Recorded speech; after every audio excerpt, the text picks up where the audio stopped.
আমি গোটা রাজ্যের মানুষকে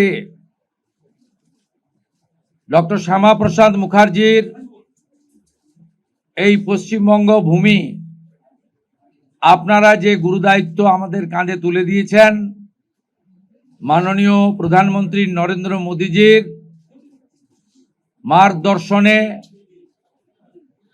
এই ক্যাবিনেট সুশাসন, সুরক্ষা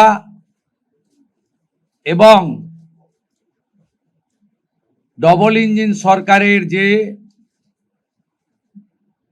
চলার পথ রয়েছে, যা অন্যান্য 20টি রাজ্যে চলছে, সেই পথে অগ্রসর হবে। এটা আমি পশ্চিমবঙ্গের দলমত নির্বিশেষে, বর্ণ ধর্ম নির্বিশেষে বাংলার জনগণকে আশ্বস্ত করতে চাই।